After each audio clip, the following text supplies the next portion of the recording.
Once upon a time, there was a country called Russia. It was very big and very cold. For a long time, Russia had a king. In Russia, the king was called the Tsar. The Tsar was a man named Nicholas II. He had a very fancy mustache and a lot of gold. He lived in a big palace and ate distinct food. But there was a problem. While Nicholas ate cake, his people were very hungry. Most people in Russia were farmers. They worked all day in the fields. They were poor, tired, and dirty. They looked at the Tsar's palace and said, "Hey, that is not fair." Nicholas was not a bad man, but he was not a good boss. He did not know how to fix the problems. Then a big war started in 1914. This was World War I. Nicholas said, "Don't worry, everyone. We will win this war easily." He was wrong. The war was terrible. The Russian soldiers did not have enough boots. They did not have enough guns. Sometimes they had to wait for a friend to die to get a gun. The Germans were winning, and the Russians were losing. The people in the cities were angry. They had no bread. They stood in long lines in the snow. They shouted, "We want food!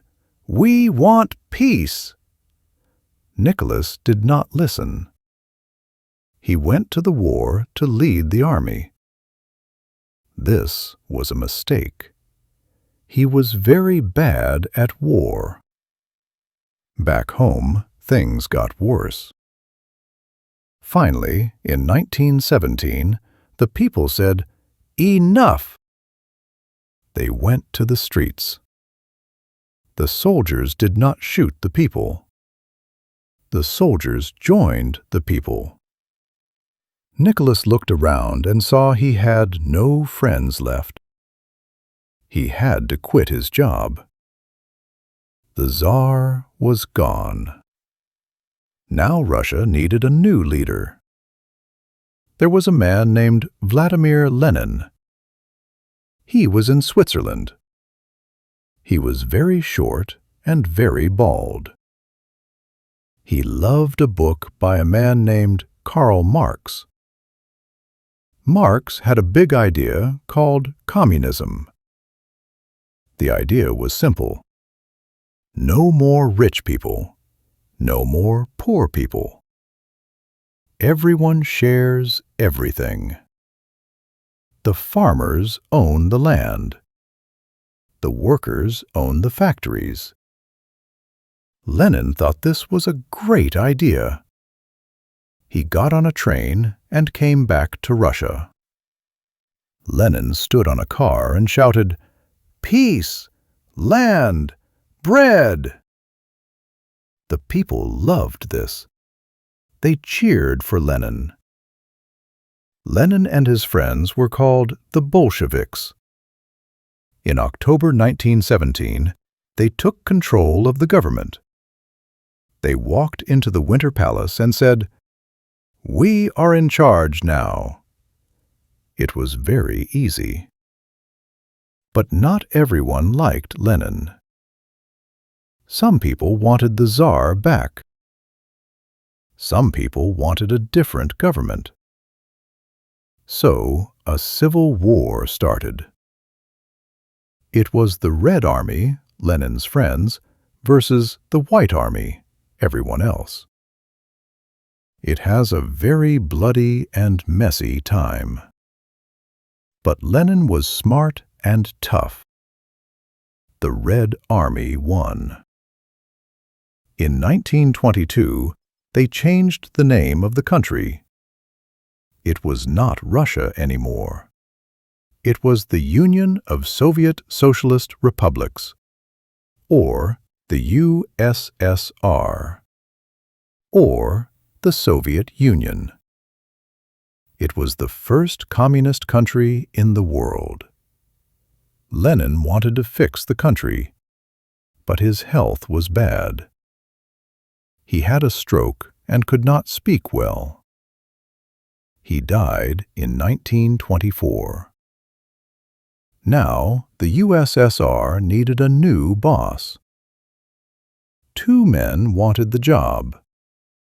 One was Leon Trotsky.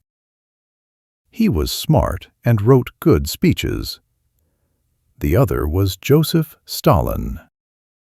He was quiet, but he was very dangerous.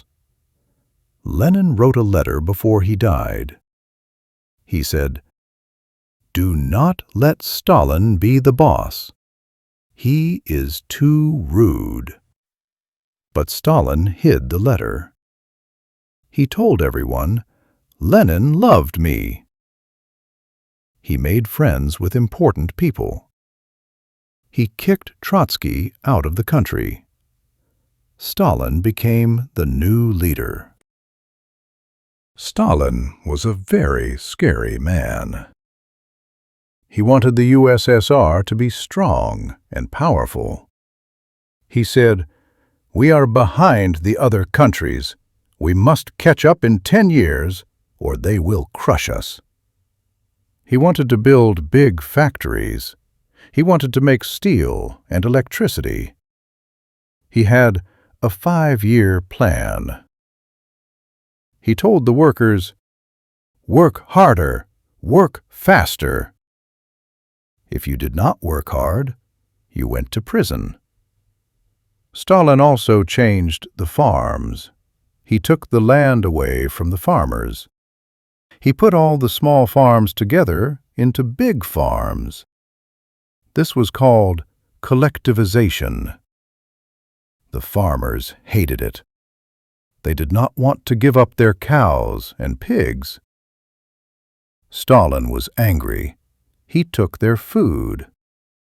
Millions of people died because they had nothing to eat. It was a tragedy. But Stalin did not care.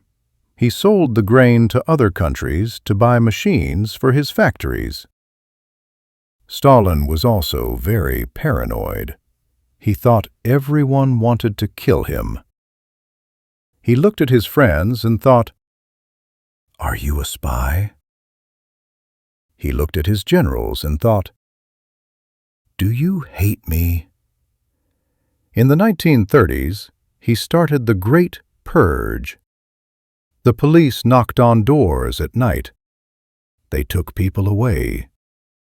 Teachers, writers, soldiers, and normal people disappeared. They went to cold prison camps in Siberia called the Gulag. People were very afraid to speak. They whispered in their kitchens. They did not trust their neighbors. Then the world got scary again. Adolf Hitler came to power in Germany. Hitler hated communism. Stalin knew Hitler was dangerous. But Stalin was clever. He signed a paper with Hitler in 1939. They promised not to fight each other. Stalin thought, "Great, now I am safe." He was wrong. In 1941, Hitler attacked the USSR. It was a massive surprise. The German army was very fast. They destroyed Soviet tanks and planes. They came very close to Moscow. Stalin was shocked. He stayed in his room for days. But the Soviet people were tough. Also, the Russian winter arrived. It was freezing. The German soldiers had thin coats. Their tanks froze. The Red Army fought back. They fought for every street and every house. The Battle of Stalingrad was terrible, but the Soviets won.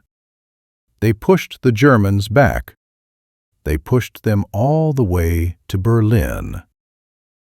In 1945, the Soviet soldiers put their red flag on the German Parliament building. They won the war, but the cost was high. 27 million Soviet people died. Almost every family lost someone. After the war, the USSR was a superpower. They had a big army. But the United States was also a superpower. They had a big bomb, the atomic bomb. Stalin wanted one too. His spies stole the secrets from America. Soon, the USSR had its own big bomb. Now, both sides could destroy the world. This was the start of the Cold War. It was called cold because they never fought directly. They were just very angry and scared of each other. Stalin wanted to keep his friends close. He controlled the countries in Eastern Europe, like Poland and Hungary. He did not let them leave. Winston Churchill said an iron curtain had fallen across Europe. On one side, there was freedom. On the other side, there was Stalin. In 1953, something happened. Stalin died. The people cried, but many were secretly happy. They were safe now. The new leader was Nikita Khrushchev. He was very different. He was bald and loud. He liked to tell jokes. He denounced Stalin. He said, "Stalin was a bad man who hurt many people." This was a big shock. Khrushchev wanted to be nicer. He let some people out of prison. He built simple apartments for families. Khrushchev also loved corn. He visited America and saw big cornfields. He said, "We will grow corn in Russia too." He planted corn everywhere, even in cold places where corn does not grow. It was a funny failure. But Khrushchev had a big success too. He wanted to win the space race. In 1957, the USSR sent a small metal ball into space. It was called Sputnik. It went beep, beep, beep. The Americans were scared. Then, in 1961, the USSR sent the first man into space. His name was Yuri Gagarin. He was a hero. He had a great smile. The whole world cheered for him. The USSR was winning the race. But Khrushchev also made mistakes. In 1962, he put nuclear missiles in Cuba. Cuba is an island very close to America. The American president, John F. Kennedy, was not happy. He said, "Take them away." Khrushchev said, "No." The world held its breath. Everyone thought World War III was coming. It was very tense. Finally, Khrushchev blinked. He took the missiles back. He looked weak. His friends in the government were tired of his crazy ideas. In 1964, they told him to retire. He went to his dacha to sit in the garden. The new leader was Leonid Brezhnev.